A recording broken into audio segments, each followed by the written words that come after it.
Hey, my name is Jay Worth. I'm the visual effects supervisor on Westworld. So, what are your thoughts about this View conference here in Turin, Italy? It's an absolute pleasure to be here, to be honest. I've never gotten to speak at a conference like this, and to be able to come over here to meet the students, to meet the other presenters, to be able to just be here for a week and be able to soak it all in, to be able to collaborate with all these incredible people. It's an incredible honor and privilege to be asked to come, and I hope there'll be a reason to come again someday in the future. But it's been an absolute joy to be here for the week. I love it, and I can't wait to be here for the rest of it. And since we are here in Italy, I would love to get your thoughts on the global nature of the visual effects business today as you see it. So for me, that's one of the things I love about being an independent supervisor. I really seek out all of those random companies out there. I loved, when my friend found ILP and brought them to me, it was like a little gem. He's like, I found this incredible company in Sweden. You're not going to believe it. They're called Important Looking Pirates. I'm like, what in the world? I love it. So, I find these companies. I work with a team in Greece. I work with teams in India. I work with teams in China.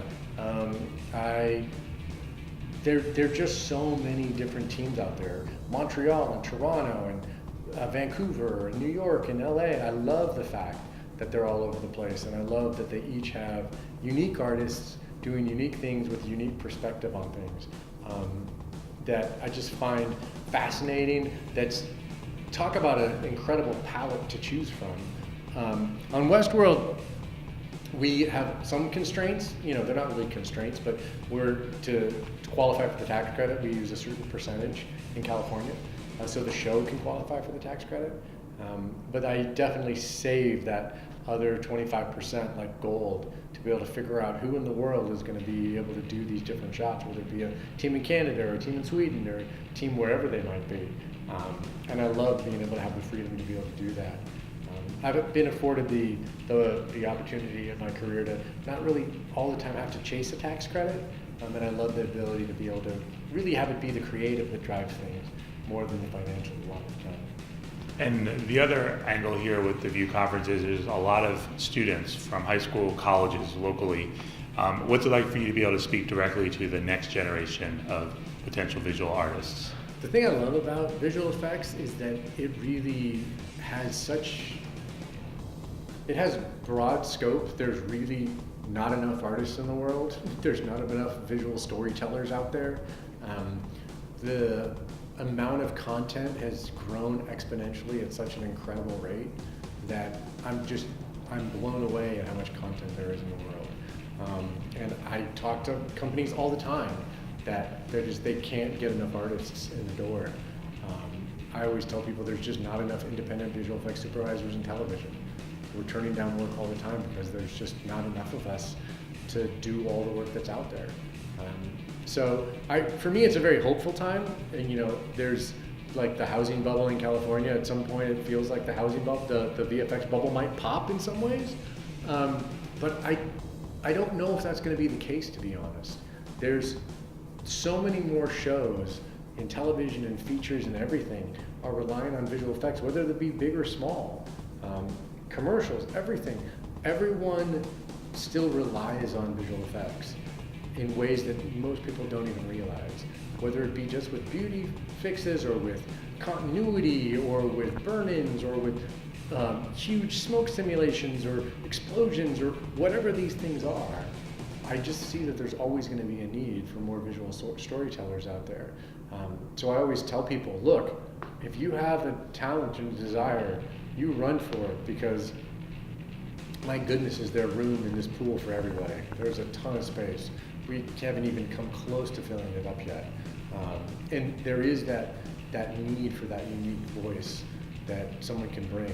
I remember I always randomly find these short films and these artists out there, and I always show them to my friends. I'm like, guys, look at this incredible thing this person's created.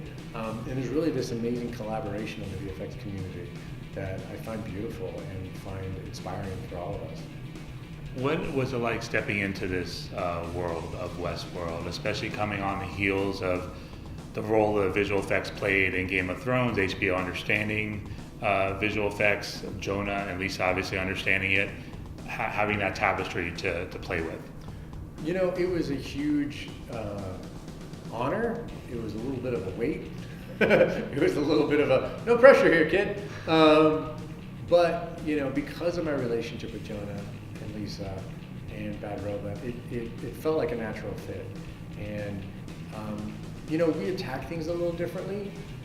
It's funny, we don't have Game of Thrones money, but the work that they do really did push the bar to such a high level for everybody in a really great way, that really required all of us to continue to evaluate what we were doing. I think the funny thing is I think everybody was already doing that level of work, but it really opened up the eyes of the rest of the world to say, no, look at all the cool work that's being done in television, So I think it opened up the rest of the world and the rest of the studios and the rest of the different people out there, that it'd be interesting for me to look at what shows, not really Westworld, because I think Westworld would have been greenlit anyway, but what shows might not have been greenlit if it hadn't been for a show like Game of Thrones.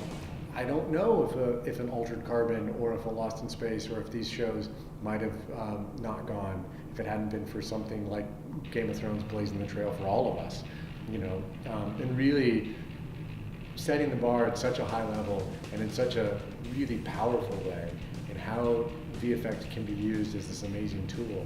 It really did set the bar really high for all of us. So it was daunting. It was scary. But it was also still, because I had worked with Jonah and Lisa for so long, because I worked with Bad Robot for so long, I knew that my voice and my perspective was the one that was needed for that show. I knew that there was a comfort level, there was a understanding, there was a shorthand of what this world should look like visually, that while it was scary, I still knew that me and the team were up for the task. So it was a super fun challenge to be able to run with. One of the things that both Jonah and Lisa have said whenever people ask them about it is that the video game Red Dead Redemption served as a backdrop or as inspiration in some ways. And I was wondering if they discussed that with you, or if you even ever looked at the game as inspiration? Yeah, we definitely talked about it a lot. We looked at keyframes, we talked about story elements, we talked about scenarios. We had all of those discussions at the very beginning of the project, which really did inform a lot of those decisions early on. I'm really excited to see what happens with the next game coming out. I'm actually honestly interested to see what sort of things I might see cribbed from Westworld in the new game, going, hey, let's have a little back and forth conversation here. So I'm excited to see what's going to happen with that, and to see what new things have been brought into that, and what we might then be able to bring into future seasons of Westworld. Yeah, and we already have a Westworld video game, but it's only mobile right now. So I would think that there's potential, especially as you guys are exploring other worlds, for this to be a video game at some point as well. Oh, completely. I think it's funny. It's like it's a world that they've created that, of course, people want to live in. So why wouldn't that be, a video game that someone wants to live in? So yeah, I'm excited to see what they do with that. Can you talk about some of the challenges with bringing this world to life, and also did those challenges get a little bit easier as you went from season 1 to season 2? Yes and no. The nice thing was we had done so much thinking, so much discussing, so much talking about all the design elements of season 1. So we were able to take all that history and build it onto season 2. But the funny thing about season 2 is it was all new. We had pearls, and we had world building, and we had husks, and we had Ghost Nation, and we had fissures in the universe going to the sublime, and we had all these things that we had never seen before in season 1. So we were definitely able to see the design elements carried over. We didn't have to figure out what a terraformer looked like, or what a host looked like from a flashback, or things like that. But I think it was more the fact that we were able to soak and live in the world for so long. We had been living there as a team for so long. It made it a lot easier to be able to point at things and go, that's not our show, or that is our show. And working with Howard and all the different departments, even seeing things like what Justin and his team did with the drone host. It was pretty obvious early on. I was like, yep, that's it. That's our show. That looks like what Westworld should be. So that was a lot of fun, just kind of being able to build on the layer cake of what Westworld should be visually. We've seen across films like Blade Runner and Star Wars bringing characters back or bringing characters, making them younger. What was it like to do that with Anthony Hopkins? It was terrifying. It was terrifying to try and bring Anthony Hopkins to life as a 30, 40-year-old younger man. Also just because there's such scrutiny when it comes to a CG character like that. Everybody's looking at it going, we know this isn't real. What are we gonna see? What are we gonna feel? So yeah, we were scared, to be honest. But it was exciting and exhilarating and everything else. And I'm really proud of what we were able to pull off in season 1 with that. And we used it in season 2 also. He's a little lesser, reflection elements and whatnot. He actually talks in season 2, which was fun. But it was a challenge. There was that whole, it's television, we don't have as much time, we might not have as much money. How are we going to be able to pull this off? But it was a lot of fun. It was the first, CG character like I've been able to do like that. And I'm really proud of the work we were able to do with IP and be able to pull that off. Is performance capture part of what you guys were able to do? For us on that one, that was all, we basically used some of the performance that the actor had just for basic facial expressions. He didn't do a whole lot, to be honest, in ours. So we were using that as reference, but it was really mostly just modeling and then figuring out what he should look like more than the performance, since the performance was kind of minimal. But we did, obviously use it, but it wasn't really part of the pipeline per se that we were utilizing.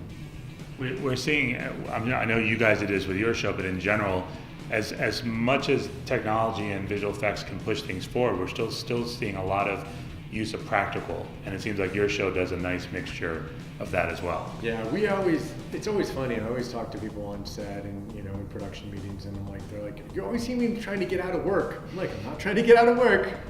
I just think if we can do it practically, we should. And it's funny that in some ways I've seen this pendulum swing where the crew and everybody else starts to want to lean into visual effects more. They're like, throw up a green screen. I'm like, why are we throwing up a green screen? There's no reason that we can, but there's no reason to, guys.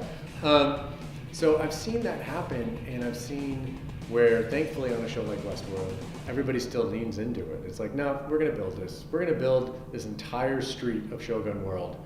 So it's a real street, so we can really shoot there, so we can have all these angles, so we can have all these perspectives. And we're really only going to build in visual effects the things that we can't build, whether it be for financial reasons or for viability reasons. We can't cut off somebody's head. We can't cut someone's face open. We can't have Dolores, have a full robot body. We can't have someone's face open up. All these things that we want to be able to tell these stories. It always still comes back to story. So we always look at it from a story perspective. It's like, okay, well, what's the story? What are we trying to tell here? What's this moment try to capture? And what's the best way to do it? Is it to build a full CG drone host? We talked about that. Should it be fully CG? Should it be a person in a motion capture suit? Should it be, something else?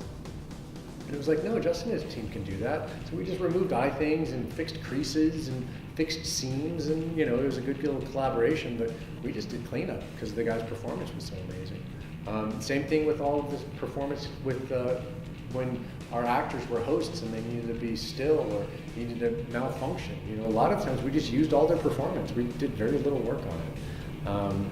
But it was really trying to capture those moments of figuring out what can be practical. I love the scene we did in season 1 on the balcony overlooking the Mesa bar. We shot this direction looking at our set, and then we took a piece of railing and went to Utah and shot over them for the whole scene. Didn't have a lot of time, running out of light, got 12 minutes, but it really helps that practical thing of not having them just in front of a green screen every time, to have that physical reality there. Same thing with when they're driving through the train. James Marsden waking up on a train, that's a train on a flatbed going through Utah, because all of us have struggled with old-time trains and visual effects that almost never looks great when you throw up a green screen out there. So we throw them on the back of a flatbed all the time. Same thing within season 2 when Dolores and the team was driving through. We put them on a real train car in Fillmore, and we decided putting them on a real train car and replacing everything out in the background was better than having them on a train car and putting them on a green screen. Because there were all those different elements of things. We could shoot up into the sky, we could shoot these different angles, and it gave the actors all these different things, and it gave us a whole lot more freedom to be able to have this practical reality that really fed into the show. The other thing I wanted to get your thoughts on that goes a little bit away from visual effects, but the fact that you guys have a world, and we're in the real world now dealing with virtual reality, we're dealing with holodecks, we're dealing with all these things that are getting closer and closer, we're dealing with AI robots. What's it like being able to toe that line between this fantasy world in the show and having all this real technology kind of catching up slowly? I love it because it's kind of this weird meshing. We're sitting there going, what are they doing? What are they doing? What are they doing? What does that require of us from a visual storytelling standpoint? What can we say, we don't need to deal with that because it doesn't really affect us. We'll look at it, we'll be inspired, we'll figure it out, but we won't necessarily need to incorporate it. So I love that whole back and forth and figuring out what's essential, what isn't, what we need to dig into, doing research on different things, seeing who's pushing the limits technology-wise, who's kind of innovating in that way, what can we take from that. This whole idea that we've talked about with projection and gaming engines and trying to figure out how can we have a connection there, what can we build, what can we build in CG, what can we build in the gaming engine, how would that work. We love all that stuff and figure out what we can kind of take from a non-traditional VFX world and put into our shows. Yeah, for season 1, you guys actually built a virtual reality experience using Unreal Engine 4 video game technology. We did, and it was incredible. It was actually next to my office all the time, so we just pop in and be like, "Oh, look, we're in Westworld." So it was just the kind of the beginning of that, and I'm interested to see where we can take that. We're seeing more and more speakers here this year talking about real time and using game engine technology for TV shows and movies. How far away do you see that becoming more the norm? I'm interested to see where that's going to go from a practical standpoint, because I'm finding it hard to find a use for it from a practical standpoint. I think it's really cool theory-wise, and I think the theory of it makes perfect sense. But I'm interested to see how we can take that and then actually make it something that's viable from a user standpoint, from a visual standpoint. Because for me, if it doesn't end up being photoreal to begin with, then it's just glorified previs, which can be beneficial. But I've never gotten to do anything in previs. We barely get time to storyboard something. So I'm interested to see if we're going to be able to have a project that's going to be able to be forward thinking enough. We were trying to do on a Westworld. We tried on it for like 18 months. And we just couldn't figure out all the pieces and how they'd all work. So I'm interested to see if we can get ahead of it a little bit to be able to see if it's going to work for season 3, which I'm really excited about, because we have some interesting ideas that I think would be very effective in using that in sort of a collaboration. And the last thing I wanted to ask you is, at the same time you guys have been pushing things in film and television for years, the video game industry has been pushing things in CGI and storytelling. How do you see the two industries influencing each other, outside of being an inspiration for Westworld to begin with? I think for me, it's just the vastness of video games is mind-boggling to me. I have a friend who works at one of the studios, and it's like, he just laughs. He's like, "Oh, you're doing your cute little 90-minute show? That's adorable. We did 100 hours. How's that feel?" So I'm interested to see how we can take that understanding of this vast world that they create and be like, look, all we want to do is show this little bit. Can we make this look exactly like we want it to? Can we do and support the story? Let's be honest. Like, from a TV standpoint, we're trying to support these stories that we're doing. So how can we use the best technology? Is it through a game engine? Is it still through traditional means? Is it through just building it? I still love using a translite. Like, let's be honest. I'm like, I don't need a projection. Throw a translite up there. It's through, gauze curtains. I don't care. So to always still be figuring out what the best tool is, and I love the fact that there's more tools now. But I'm interested to see how those tools will be incorporated into this kind of next generation of storytelling.